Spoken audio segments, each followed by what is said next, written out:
Life feels different when you grasp how short it truly is. I remember the mornings when my sister was just a little girl and woke up with that sleepy smile, her hair a little messy that I'd brush before walking her to school. I used to fix her bed, carry her little lunch pail, and made sure she had her school supplies ready before leaving the house. Back then, I thought I was just helping my mom out, but now I realize I was living some of the most meaningful moments of my life without even knowing it. There's a quiet kind of routine love that hides behind daily care. Brushing someone's hair, tying their shoes, waiting to cross the street together. You never think about how fragile those ordinary moments are until they're gone. Sometimes I catch myself staring at her old photos and wondering if I paid enough attention when she talked about her day, if I smiled enough at her little stories. When grief hits, it doesn't walk through the door politely. It crashes into you without warning. The morning she passed away, something in the air shifted. It was too quiet, too still. I waited for her return text message after texting her, but it never came.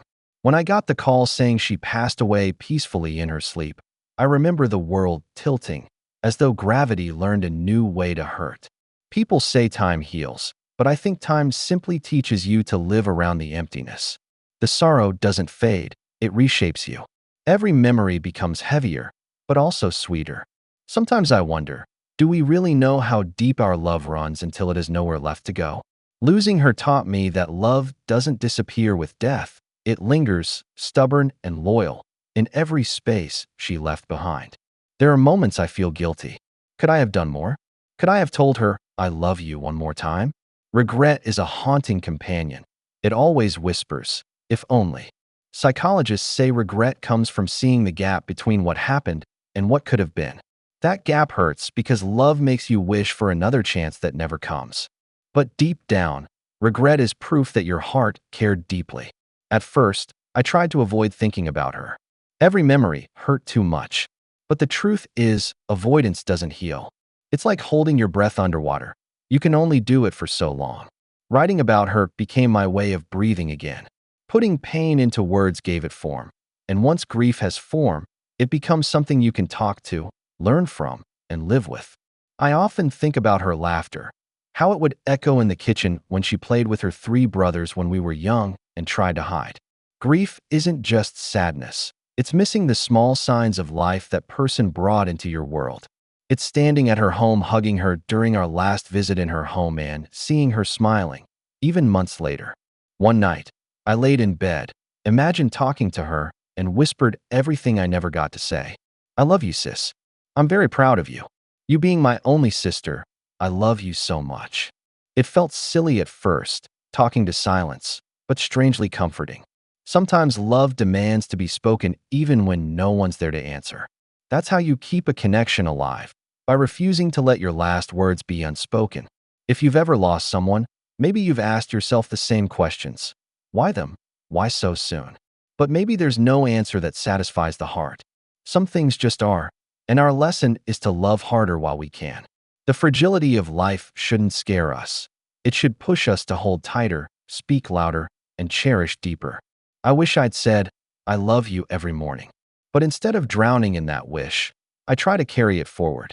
Now, I make sure to say it to the people I still have. Love isn't meant to be stored. It's meant to move, to circulate, to be given again and again. Grief also teaches humility. You realize how fragile everyone truly is. That each goodbye could be the last one. It's not a morbid thought.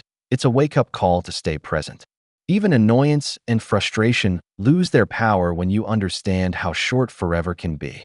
I often imagine what she'd be like if she were still here. Maybe taller, maybe more outspoken. But then I remind myself, she's still here in the impact she had on me. Her spirit pushes me to be kinder, more patient, more grateful for ordinary mornings. Have you ever realized grief is just love waiting for a place to go? It's true. The ache is love without a body to hold. So I try to pour that energy into something she'd be proud of, helping others, sharing stories, being part of a community that reminds people they're not alone in their pain. If you're reading this, maybe someone you love is gone too. It's okay to cry. It's okay to miss them every day. Healing doesn't mean forgetting. It means remembering with less pain and more peace. The goal isn't to move on. It's to move forward carrying love in a different shape. The most important lesson loss taught me is that love must be expressed while there's still time. Never assume people know. Say it, show it, live it. If you're thinking of someone right now, text them, hug them, let them know they matter. It might be the small act that becomes your favorite memory someday. In the quiet moments when I miss her, I look at the sky and imagine she's part of the light that filters through the clouds. Maybe heaven is simply the memories we keep glowing in tiny fragments across time. And in those fragments, she's still alive, laughing, playing, watching, loving. The pain of losing her will never truly fade, but it has changed shape. It has become a teacher, one that whispers every morning, "Don't waste your love." I still have two wonderful brothers. Don't postpone your kind words. Every sunrise feels like another chance to live with more heart because she didn't get the chance to.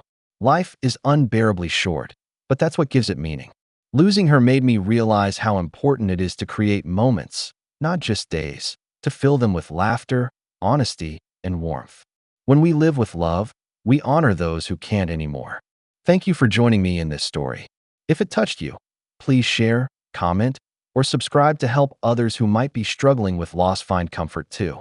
Be part of our global team by sharing your own stories of love and memory, because healing starts when voices connect and love is remembered aloud.